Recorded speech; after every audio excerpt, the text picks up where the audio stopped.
मायानंद नमस्तुभ्यं चैतन्य सद्गुरु स्वयं। नमो नमो अवतार भगवान बुद्धिजी नमो। नारायण परम ब्रह्म विश्वरूप नमो नमो। रूपा सर्व नमो अस्ति सच्चिदानंद सो नमो।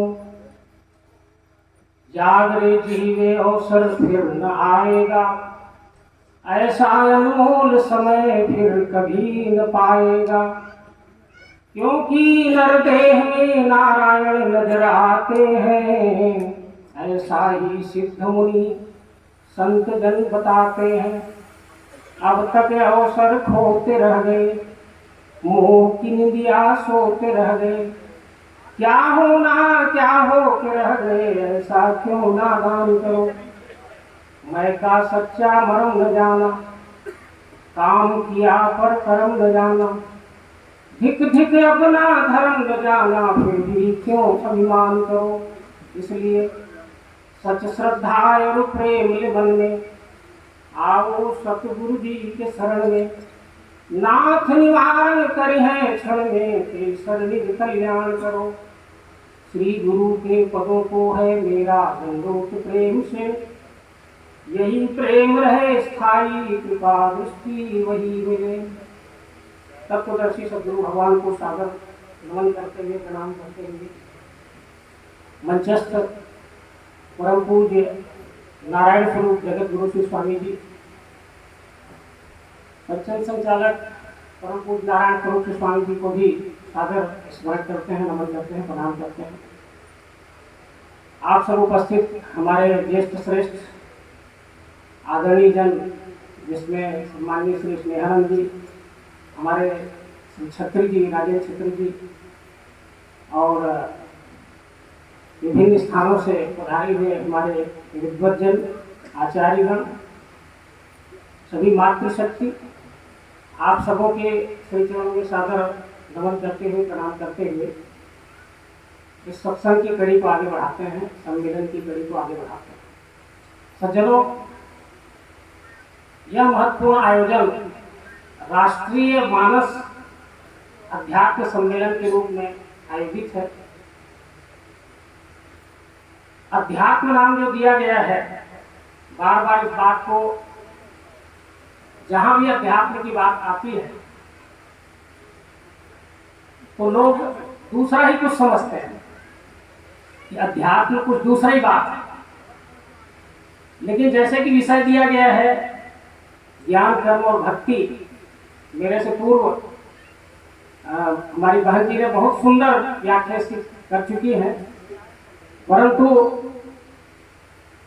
मुनि ने प्रथम हरि कीरति गाई, कहीं मग चल सोम तुम मोहि भाई। उसी बात पर मैं भी आप सबको ज्ञान कर्म और भक्ति के विषय पर कहना चाहूंगा। तो अध्यात्म ज्ञान, अध्यात्म शब्द जो है गीता का महत्वपूर्ण विषय।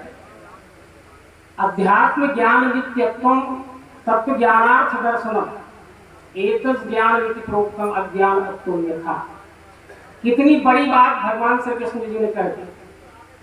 क्योंकि हम अध्ययन नहीं करते, इसलिए हमको ठीक से रास्ता नहीं मिलता है। हमारे महाजन बताते हैं, महापुरुष बतलाते हैं कि भूले हुए व्यक्ति को रास्ता बताया जा सकता है, परंतु जो भूले का नाटक कर रहा है या जिनको जानकारी ही नहीं है कि मैं भूला हूं, तो उसको कैसे रास्ता बताएगा। तो इस प्रकार अध्यात्म ज्ञान जो है वही एकमात्र ज्ञान है। इसके विपरीत सब क्या है? अज्ञान है, भगवान श्री कृष्ण ने कहा। तो हम जब अध्ययन करेंगे तो हमको ये दिशा मिलेगी कि अध्यात्म ज्ञान को ही ज्ञान क्यों कहा गया है, बाकी सबको अज्ञान क्यों कहा गया। यदि हम अन्य ज्ञान में प्रयास कर रहे हैं, बहुत सफलता प्राप्त कर चुके हैं, तो जैसा कि परम पूज्य स्वामी जी कहते हैं कि सफलता तो मिल जाएगी, संपन्नता तो मिल जाएगी, पर प्रसन्नता का आता पता नहीं रहेगा। प्रसन्नता प्राप्त करने के लिए अध्यात्म ज्ञान आवश्यक है। यद्यपि हम सब इस बात को हमको समझना चाहिए कि ज्ञान और अज्ञान, और ज्ञान ये हमारी ही अवस्था है। ये हमारी ही अवस्था है। कई कई महापुरुष कहा करते हैं अज्ञान कोई बुरी बात नहीं है, लेकिन अज्ञानी बन के ये जीवन को समाप्त कर देना बुरी बात है। हम जिंदगी भर अज्ञानी बने रहे तो ये बुरी बात है। ज्ञान में आना बहुत जरूरी है। अज्ञान से ज्ञान में हमारी ये अवस्था है, हमारी बचपन की अवस्था हम देखते हैं तो कितनी अज्ञान अवस्था में हम रहते हैं। एक छोटा सा फुग्गा या छोटा सा पेपरमेंट, छोटा सा फुग्गा भी हम अपने भाई को नहीं देना चाहते, अपने परिवार के बहन को नहीं देना चाहते। तो बच्चे रहते हैं, धीरे धीरे जैसी हमारी अवस्था बढ़ती जाती है हम समझते जाते हैं कि हमारे परिवार है, हमारे रिश्तेदार हैं, तो स्वाभाविक रूप से हम बंटवारा करने लगते हैं। तो अज्ञान हमारी ही अवस्था है और ज्ञान भी हमारी एक अवस्था है। तो उस ज्ञान में हम सबको पहुंचना है। और ज्ञान का अर्थ केवल जानकारी नहीं होता, ज्ञान का अर्थ है अनुभव, एक्सपीरियंस। जैसा आप सबने एक उदाहरण के माध्यम से जाना है, परम पूज्य स्वामी जी कई बार इसका उदाहरण दिया करते थे कि एक व्यक्ति तैरण विद्या में बहुत सफल था, 100% अंक प्राप्त किया, पर नदी को पार करना हुआ तो नाव में बैठ गया। एक छोटा सा बच्चा नाव चला रहा था। बच्चे से पूछा कि तुमने क्या पढ़ा है? तो बोले मैं कुछ भी नहीं पढ़ा हूं। तो पंडित जी क्या बोलते हैं, या कोई तैरण विद्या में पारंगत को पंडित कहते हैं, पारंगत व्यक्ति को पंडित कहते हैं। तो उनने क्या कहा, तुम्हारा तो आधा जीवन समाप्त हो गया इसलिए। बोले ठीक है महाराज जी। बोले धीरे धीरे नदी बीच धार में गई और नाव में छेद हो गया, पानी भरने लगा नाव में। बच्चा बोलते हैं कि आप तैरने जानते हैं महाराज जी? तो बोले तैरना तो नहीं जानता। तो बोले मेरा तो आधा ही गया, हाथ तो पूरा जाने वाला। तो ये स्थिति होती है अनुभव ज्ञान और केवल जानकारी। तो हम धर्म ग्रंथ का केवल जानकारी प्राप्त करते हैं, ज्ञान नहीं होता है। चारों वेद, 6 शास्त्र, 18 पुराण और जो भी संत वांग्मय है, सबको हम रख करके घोर के पी भी ले तो भी उससे कुछ लाभ होने वाला नहीं है। उसमें का अनुभव ज्ञान प्राप्त करना बहुत जरूरी है। सारे धर्म ग्रंथ संसार के ज्ञान के आधार पर लिखे गए हैं। अब उस ज्ञान को आज की भाषा में विज्ञान नाम दिया गया है। ज्ञानम विज्ञान सहितम यस ज्ञात्वा मोक्ष से शुभात् वंदे विशुद्ध विज्ञानों कवीश्वर कपीश्वर अज विज्ञान रूप बल धामा। तो ज्ञान और विज्ञान दोनों क्या है? एक ही पर्यायवाची नाम है ज्ञान। हम अगर ज्ञान कहते हैं तो उसका मतलब विज्ञान भी आप समझिएगा। ज्ञान और विज्ञान दोनों साथ साथ है। अनुभव ज्ञान सहित जो बात होती है उसको विज्ञान कहते हैं। तो अनुभव ज्ञान हमको होना चाहिए। इसीलिए कहा गया है कि परमात्मा के संबंध में सब जानते हैं, परमात्मा के संबंध में सब जानते हैं। यदि मैं किसी से भी पूछूं कि परमात्मा क्या है तो सब कहेंगे परमात्मा अविनाशी है, परमात्मा सबसे बड़ा है, परमात्मा सबको पैदा किया हुआ है, उसके बिना पत्ता भी नहीं हिलता, ये सब कहेंगे। लेकिन ये पूछिए कि वो है कहां, तो क्या होगा? ज्यादा से ज्यादा उत्तर देंगे कि पढ़ करके कि जय जय अविनाशी सब घटवासी व्यापक परमात्मा। तो घूम फिर करके वही बात आएगी कि इस घट में कैसे है। जब सब घट में है तो इसमें कैसे है? इसी का नाम ज्ञान विज्ञान है। जब हम जान जाते हैं कि जय जय अविनाशी सब घटवासी कैसे है, इस बोध का नाम ज्ञान है, ज्ञानम विज्ञान सहितम। ये ज्ञान हमको प्राप्त करना है। और वो ज्ञान विज्ञान जो है अवतार के अतिरिक्त कोई दूसरा व्यक्ति नहीं दे पाता, इसीलिए तो धर्मग्लानि होता है। ये ज्ञान जब अवतार प्रदान करके जाते हैं तो धीरे धीरे विद्या भूल जाती है, विस्मृत हो जाती है। मैंने कल भी या परसों आपसे कहा था कि जब सब मानव डूबे, भगवान श्री नारायण जी चैतन्य कहते हैं, जब सब मानव डूबे घोर अविद्या में, विश्वरूप सत भूल ही डोले व्यष्टि में, आसुरता तब छाई लूट मची जग में, त्राहि त्राहि जन बोले तब प्रत्येक। भगवान का अवतरण ही होता है उसी ज्ञान विज्ञान को प्रदान करने के लिए। जब मनुष्य ज्ञान विज्ञान को भूल जाता है, अर्थात परमात्मा को भूल जाता है, अर्थात अपने स्वरूप को ही भूल जाता है। मनुष्य अपने स्वरूप को भूल जाए तो क्या स्थिति होगी? अपने स्वरूप को तो भूल गए हैं, अपने ही साथ सारी गलतियां हो रही, अपने ही स्वरूप के साथ। इसी बात को हम नहीं जानता है। तो वो ज्ञान हमको प्राप्त करना है जिसमें भगवान श्री कृष्ण क्या कहते हैं, विनश्यस्तु अविनश्यंतम या पश्यति सा पश्यति। जब हम अध्यात्म ज्ञान प्राप्त कर लेंगे तो चराचर सृष्टि जो विनाशी स्वरूप दिख रहा है वो विनश्यस्तु अविनश्यंतम, इससे फायदा क्या होगा? मनुष्य निर्भय अवस्था को प्राप्त कर लेंगे, और निर्भय अवस्था प्राप्त करना ही ज्ञान का उद्देश्य है। ये देखिए, विनश्यस्तु अविनश्यंतम या पश्यति स पश्यति। ये पहले क्या था?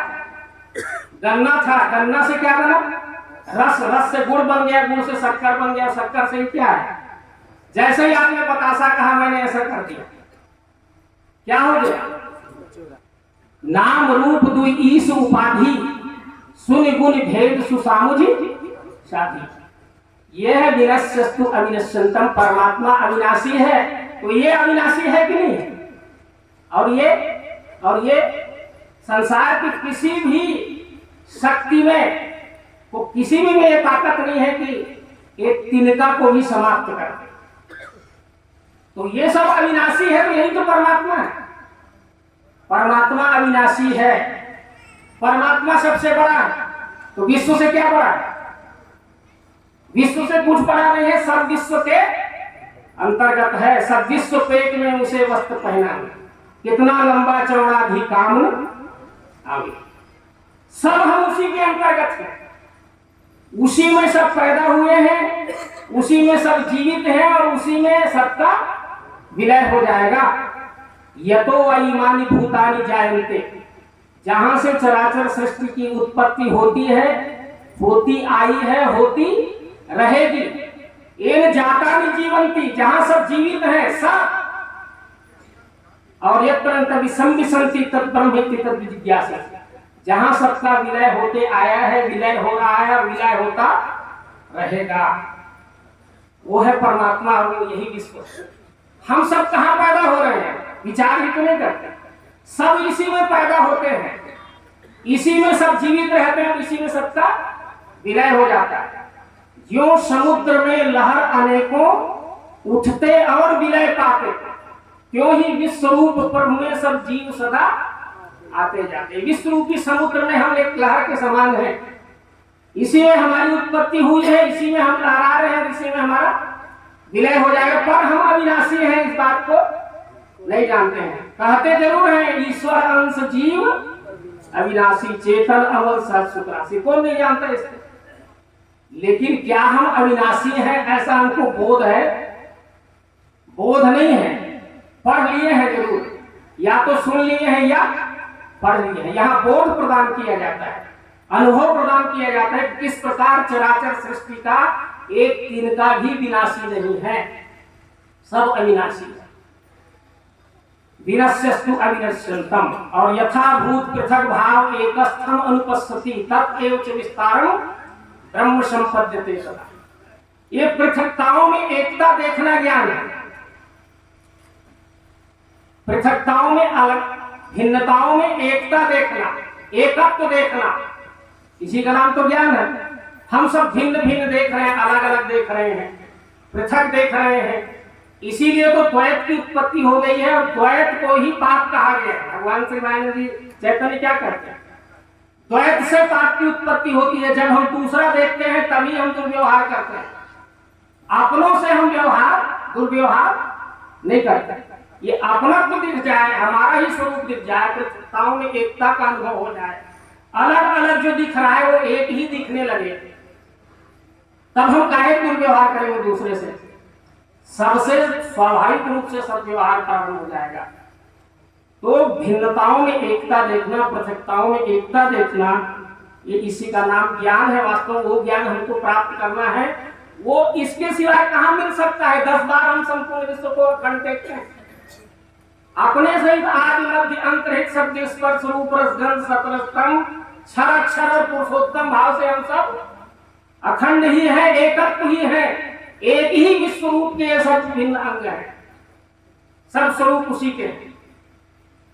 तो इस प्रकार पृथकताओं में एकता और खंड में अखंड देखना, ये खंड खंड जो स्वरूप दिख रहा है, ये खंड में अखंड देखना। तो इसके अतिरिक्त, इस बोध के अतिरिक्त और कहां ज्ञान प्राप्त करेंगे? इसी को अध्यात्म ज्ञान कहते हैं। अध्यात्म नाम परमात्मा का है। अधि माने श्रेष्ठ, आत्म माने आत्मा। आत्मा से श्रेष्ठ क्या है? आत्मा से श्रेष्ठ परमात्मा। तो अध्यात्म ज्ञान का अर्थ क्या हुआ? परमात्म ज्ञान। परमात्म ज्ञान को ही अध्यात्म ज्ञान कहते हैं। तो अध्यात्म ज्ञान प्राप्त करना हम सबका ध्येय होना चाहिए। जब हम सब ये जान जाएंगे कि विश्व ही परमात्मा है, ये हमको बोध हो जाएगा, ज्ञान हो जाएगा, तो कौन किसके साथ छल कपट पाखंड करेगा? सबका आराध्य देव स्वरूप ही तो है।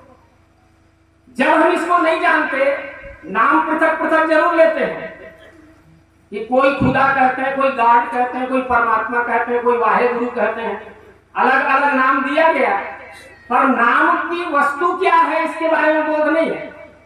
उस नाम की वस्तु क्या है? एक गिलास में पानी रखा है तो कोई उसी को वाटर कहते हैं, कोई उसी को पानी कहते हैं, कोई उसी को आग कहते हैं, नीर कहते हैं, जल कहते हैं, बहुत से नाम है उसके, पर वस्तु कितना है? वस्तु एक ही है। उसी प्रकार यह विश्व वस्तु का बोध प्राप्त करना ही अध्यात्म ज्ञान है। इसको बहुत स्पष्ट रूप से देखिए, रामचरितमानस और गीता दो प्रमुख ग्रंथ हैं हमारे यहाँ, जिसको ज्यादातर हमको उपलब्ध है। और भी संत वाङ्मय है दुनिया में बहुत से, वेद भी है, उपनिषद भी है। इसको हम अच्छी तरह से पढ़ नहीं सकते क्योंकि हमको संस्कृत का ज्ञान नहीं है ठीक से। इसको हम ज्यादातर सुनते पढ़ते रहते हैं, इसलिए रामचरितमानस और गीता को ज्यादातर हम समझे जाने। तो निश्चित रूप से अस विवेक जब देह विधाता, तब तज दोष गुण ही मन राता। विवेक में, बुद्धि में विवेक शक्ति की जागृति हो जाए तो सारा ये दोष खंड का, भिन्नत्व का या विनाशी का दोष जो है, ये सब समाप्त हो जाएंगे और एक ही विश्वरूप हमको दिखने लगेगा। अभेद दर्शनम ज्ञानम ध्यानम निर्विषयम। भेद में अभेद का दर्शन हो जाए, इसी का नाम ज्ञान है। सारी परिभाषाएं दी गई है धर्म ग्रंथों में, पर देखेंगे कैसे, यही तो समस्या है। बोध कैसे होगा, दर्शन कैसे होगा, वो समस्या था। इसको भगवान श्री महावीर जी चैतन्य ने एक लाइन में क्या कहा कि मेरे भक्तों ने जो गाया आनंद, जिसे दिखाने आया मायानंद। मेरे भक्तों ने जो गाया ये आनंद, गाने में कोई कमी नहीं है। एक जीवन में हम धर्म ग्रंथ को नहीं पढ़ सकते, इतने धर्म ग्रंथ लिखे गए हैं और धर्म ग्रंथ भरे पड़े हैं, लेकिन उसका बोध कराने वाले, उसको दिखाने वाले की कमी रहती है। तो अवतार दिखाने आते हैं। आत्मने वारे दर्शनेन श्रवणेन मत्या विज्ञाने नैन विदितम सर्वम। विज्ञान दृष्टि जब हम प्राप्त करते हैं, विज्ञाने नैन, विज्ञान दृष्टि प्राप्त करें तो चराचर सृष्टि निज प्रभुमय देखे जगत तो कासल करहि विरोध। विमल ज्ञान जल जब सुनहाई, तब रह राम भगति उर्छाई। निर्मल ज्ञान हमको प्राप्त करना है। तो निर्मल ज्ञान क्या है? निर्मल ज्ञान प्राप्त करेंगे तभी भक्ति मिलेगी, निर्मल ज्ञान प्राप्त करेंगे तभी कर्म ठीक से होगा। तो विमल ज्ञान जल जब सुनहाई, तब रह राम भगति उर्छाई। तो निर्मल ज्ञान हम सबको प्राप्त करना है। वो निर्मल ज्ञान निश्चित रूप से दिव्य दृष्टि की विद्या है। दिव्यम ददामि ते चक्षु पश्चिमे योगमैश्वरम।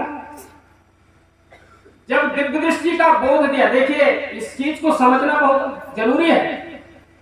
भगवान श्री कृष्ण सामने खड़े हैं और अर्जुन प्रश्न पूछते हैं कि मुझे उस परमात्मा का दर्शन कराइए जिसका आपने 10वें अध्याय तक वर्णन किया है। 10वें अध्याय के अंतिम श्लोक में क्या कहते हैं? अथवा बहुने तेन किम ज्ञातेन तव अर्जुन विस्तव्याहृदं कृष्ण एकांत से स्थितो जगत। यह चराचर विश्व मैं ही हूं, मेरे सिवाय दूसरा कोई चीज नहीं है। तो अर्जुन को समझ में नहीं आया। आप कहते हैं संपूर्ण विश्व मैं हूं, पर मैं तो आपको एक व्यक्ति के स्वरूप में देख रहा हूं। मेरे को समझ में नहीं आ रही बात, मुझे विश्व रूप उसका दर्शन कराइए। तो भगवान कृष्ण ये नहीं कहते कि नहीं देख रहे हो क्या मुझे। हम सब किनको देखना चाहते हैं, भगवान श्री राम को या भगवान श्री कृष्ण को? उन्हीं को तो देखना चाहते हैं, उनका दर्शन हो जाने को ही हम दर्शन मान रहे हैं। तो जब भगवान श्री कृष्ण को देखना दर्शन है तो भगवान श्री कृष्ण को सामने खड़े हैं, फिर दिव्यम ददामि चक्षु वैश्वम की जरूरत क्यों पड़ी? जब अर्जुन जैसे जो उनके मित्र थे उनको दिव्य दृष्टि की जरूरत पड़ी, तो हमको दिव्य दृष्टि बिना कैसे परमात्मा दिख जाएंगे? और वो दिव्य दृष्टि क्या है? श्री गुरु पद रख मणिगण ज्योति, सुमिरत दिव्य दृष्टि ही होती। उसका परिणाम क्या होता है? दलन मोह तम सोसु प्रकाशु, बड़े भाग उर आवै जासु, उभरहि विमल विलोचन ही के, मिटहि दोष दुख भव रजनी के, तब सूझहि रामचरित मणिमाणिक, गुप्त प्रगट जहां जो जय खानी। देखिए अर्थ का अनर्थ कैसे हो जाता है। गुप्त प्रगट जहां जो जय खानी, तो ऐसा लगता है जिसको दिव्य दृष्टि प्राप्त होती है उसको सारा गुप्त धन दिखने लगता है। पर धन का अर्थ भी रामचरितमानस में बताया गया है। पावन पर्वत वेद पुराना, राम कथा रुचिराकर नाना, मर्मी सज्जन सुमति पुदारी, ज्ञान विराग नयन उर्गारी, भाव सहित जो खोजे प्राणी, तो पाव भक्ति मणि सब सुख खानी। पावन पर्वत वेद पुराना, हम कहाँ पहाड़ को खोदने जाएंगे? पहाड़ को खोदने जाते वहां धन इकट्ठा करने के लिए जाएंगे। दिव्य दृष्टि से वो धन प्राप्त होता है जिस धन के माध्यम से चराचर विश्व परमात्मा स्वरूप दिखाई देने लगता है। दिव्य दृष्टि का नाम ही विज्ञान है। विज्ञान दृष्टि, अध्यात्म दृष्टि, दिव्य दृष्टि, अनन्य योग, परमात्मा दर्शन की विद्या, विश्वरूप दर्शन योग, ये सब पर्यायवाची नाम है। हम इन बातों को जब तक तत्वदर्शी सद्गुरु उपलब्ध नहीं होंगे तब तक समझ में नहीं आएगा। इसलिए ज्ञान हम सब प्राप्त करना चाहते हैं, ज्ञान विज्ञान प्राप्त करना चाहते हैं, पर ज्ञान विज्ञान किसको कहते हैं इसका भी अर्थ ठीक से समझ में आना चाहिए। रामचरितमानस में स्पष्ट रूप से दिया गया है। जब लक्ष्मण जी पूछते हैं कि कहूं ज्ञान विराग अरु माया, कहूं भगति करहु जय दाया, ईश्वर जीवई भेद प्रभु सकल कहूं समझाए, जासे होई चरणवती शोक मोह ब्रह्म जाए। तो ज्ञान का अर्थ, ज्ञान क्या है ये लक्ष्मण जी भगवान राम से पूछते हैं। तो स्पष्ट तो कहा गया है कि ज्ञान मान जहाँ एको नाही, और देख ब्रह्म स्वरूप सब पाही। ब्रह्म का दर्शन हो जाना ही ज्ञान है। तो क्या उस ज्ञान के लिए हम प्रयास कर रहे हैं कि हम पोथी को याद करना चाह रहे हैं? याद कर लेना ज्ञान है, कंठस्थ कर लेना ज्ञान है, इसी में हम सब लगे हुए हैं। तो कंठस्थ कर लेना केवल ज्ञान, कंठस्थ करना बुरी बात नहीं है, लेकिन पहले ज्ञान प्राप्त कर लें और कंठस्थ करें तो निश्चित रूप से उसका लाभ ही लाभ है। तो ज्ञान प्राप्त करना माने देख ब्रह्म स्वरूप सब पाही, ब्रह्म का दर्शन हो जाना, परमात्मा का दर्शन हो जाना ही ज्ञान है। वो ज्ञान हम सबको प्राप्त करना है। वो ज्ञान यहाँ प्रदान किया जाता है ये प्रायोगिक प्रत्यक्षीकरण की विधि से। यही ज्ञान विज्ञान है जो ज्ञान की परंपरा। देखिए इसको हमको समझना अच्छी तरह जरूरी है। ये ज्ञान परंपरा है, अवतार परंपरा है। ज्ञान की परंपरा में भगवान से किसे क्या कहते हैं? अर्जुन मैं तुझे कोई नया ज्ञान नहीं दे रहा हूं। एवं परंपरा प्राप्त एवं राजर्षयो विदु सकाले नेह माता एवं नष्ट परंपरा। जो ज्ञान की परंपरा नष्ट हो गई थी उसी ज्ञान को मैं तुझे दे रहा हूं।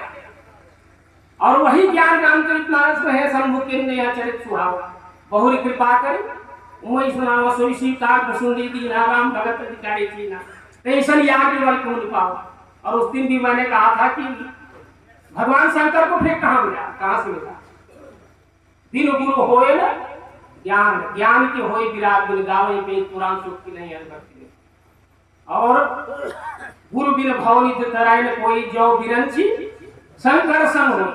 तो भगवान शंकर को भी गुरु से ज्ञान की आवश्यकता है। तो ज्ञान की परंपरा विश्वरूप दर्शन की परंपरा है, परमात्मा दर्शन की परंपरा है। उस ज्ञान को, उस ज्ञान विज्ञान को हम सबको प्राप्त करना पड़ेगा। तभी निश्चित रूप से हमारा कर्म ठीक हो सकता है। अभी बहन जी ने बताई कि वास्तव में हमारा स्वभाव को हम जान लेंगे तो उसी से हमारे कर्म प्रकट होंगे। 4 प्रकार के स्वभाव का वर्णन किया गया है गीता में, जो बतलाया गया है। शिक्षा, रक्षा, व्यापार और श्रम के रूप में प्रकट होता है। 20 कर्म है संसार में। 20 कर्म से संसार के काम सब चलते हैं। 9 गुण कर्म शिक्षा के हैं। सम, दम, तप, शौच, शांति, आर्जव, ज्ञान, विज्ञान, आस्तिक्य। 9 गुण कर्म शिक्षा के हैं। 7 गुण कर्म रक्षा के हैं। 3 गुण कर्म व्यापार के हैं। 1 गुण कर्म श्रम के हैं।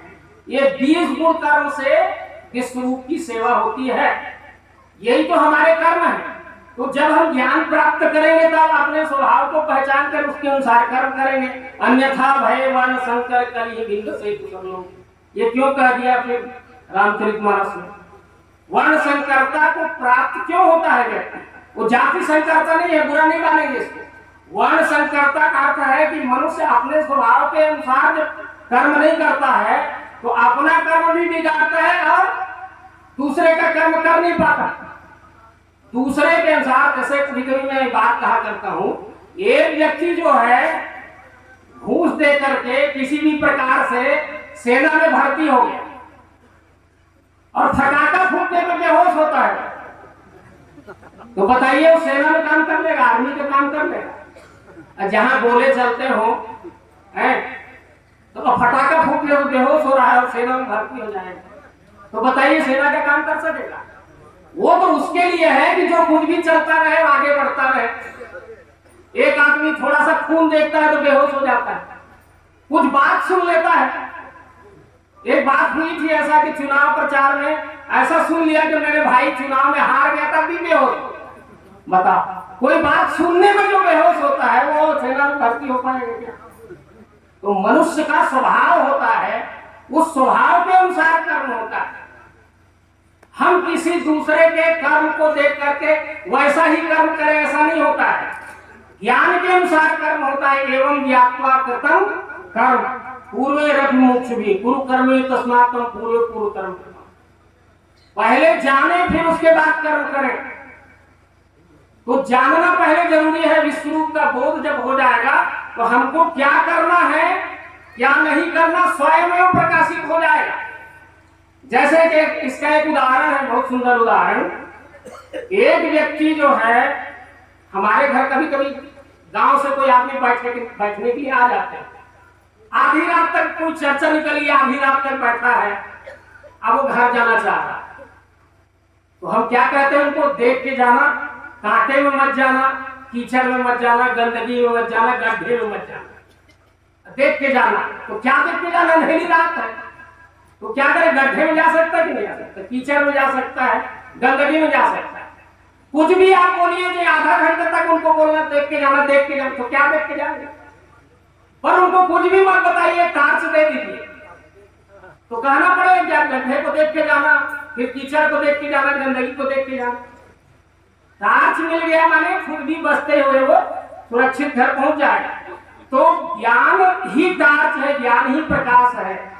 असतो मां सतगमय, तमसो मां ज्योतिर्गमय, मृत्योर मां अमृतम गमय।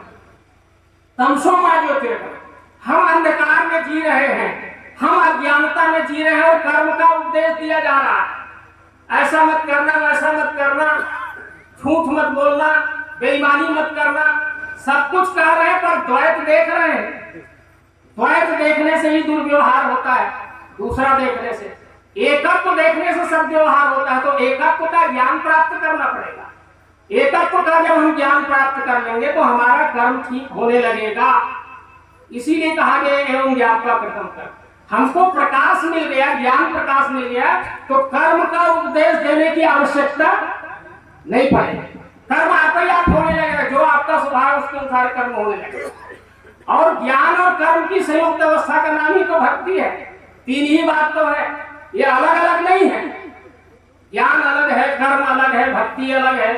अलग अलग जो मान लिया गया है।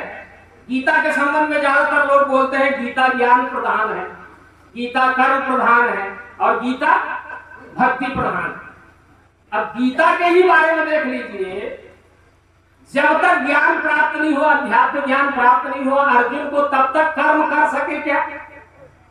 कर्म तो सब करते हैं, लेकिन यथार्थ में जो अकर्म रूप से दिखे विश्व में सदैव हो कर्म नहीं हो सकता। जब अर्जुन को ज्ञान मिला, पार्थ तूने सुना है क्या ज्ञान ये स्थिर चित्त से, धनंजय मिटा तेरा मोह अज्ञान वा नहीं, है भगवान श्री कृष्ण अर्जुन से पूछते हैं। तो अर्जुन क्या बोलते हैं? गया मोह, मोह समाप्त हो गया। जब ज्ञान प्राप्त हुआ तो ज्ञान का परिणाम क्या है? गया मोह, मिला धर्म, धर्म का यथार्थ स्वरूप समझ में आ गया। गया मोह, मिला धर्म, कृपा से आपके मुझे और भ्रम पूर्ण गया मेरा। किसको मारना है, किसको बचाना है, अब कहने की जरूरत नहीं है। इसीलिए यथेच्छसु तथा कुरु, ये भगवान श्री कृष्ण कहते हैं कि तू भागना चाह रहा था, मैंने तुझे ज्ञान प्रदान कर दिया, अब तू भागना चाहता है तो भाग जा, और लड़ना चाहता है तो लड़। अब मैं कुछ नहीं करूंगा। यथेच्छसि तथा कुरु। तो निश्चित रूप से जब ज्ञान बोध हमको प्राप्त हो जाता है, परमात्म दर्शन का बोध हमको प्राप्त हो जाता है, तो हमारा मार्ग दिखने लगता है, हमको कैसे चलना है, और उसके अनुसार ज्ञान युक्त कर्म का नाम ही भक्ति है। क्योंकि परमात्म स्वरूप से हम बोध, परमात्म स्वरूप से जुड़ जाते हैं, एकत्व हो जाते हैं, अनन्य हो जाते हैं। अनन्य हो जाते हैं, अनन्य का अर्थ अब अन्य नहीं रहा, दूसरा नहीं रहा, मेरे ही स्वरूप सब दिखने लगा, तो उसके अनुसार सब कर्म होने लगता है। तो क्योंकि मुझे दिया गया समय पूर्ण हो गया है, इसलिए इतना ही निवेदन करते हुए कि ज्ञान का अर्थ है ये अखंड परमात्म स्वरूप का बोध हो जाना। इस बोध के साथ जब हम कर्म करेंगे तभी उसका नाम भक्ति होगी। ये सब बात जानना आवश्यक है। और ये केंद्रीय अध्यात्म विज्ञानशाला विद्यापीठ आश्रम के अतिरिक्त आपको कहीं नहीं मिलेगा, क्योंकि अवतार जो है नौ बुद्ध अवतार भगवान श्री महानंद जी चैतन्य है। अवतार ही ज्ञान विज्ञान लेके आते हैं, तब धर्म का यथार्थ स्वरूप हमको ज्ञान होता है। धर्म की स्थापना के लिए अवतार भगवान श्री महानंद जी चैतन्य आए हैं। भविष्य में सतयुग का जो दृश्य दिखेगा वो निश्चित रूप से केंद्रीय अध्यात्म विज्ञानशाला से प्राप्त विद्या के आधार पर सतयुग का काम ही है, कृतयुग सब योगी विज्ञानी करिए ध्यान करे होता है। तो इस प्रकार कृतयुग में सब योगी विज्ञानी हुआ करते थे। योग किसको कहते हैं और विज्ञान किसको कहते हैं, ये अध्यात्म विद्या परमात्म दर्शन के बिना समझ में नहीं आएगा। इतना ही कह करके अपनी वाणी को यही पूर्ण विराम देता हूँ। बोले सद्गुरु भगवान की जय, विश्वरूप परमात्मा की जय, सनातन। बिल्कुल सही कहा भी गया है। बारी मथने घृत धोए बरु सिकता ते बरु तेल। यदि पानी के मथने से बारू घी बन सकता है, सिकता ते बरु तेल, और रेत के मथने से तेल बन सकता है, पर बिन हरि भजन भव तरिए, यह सिद्धांत अपील। और बिना ईश्वर के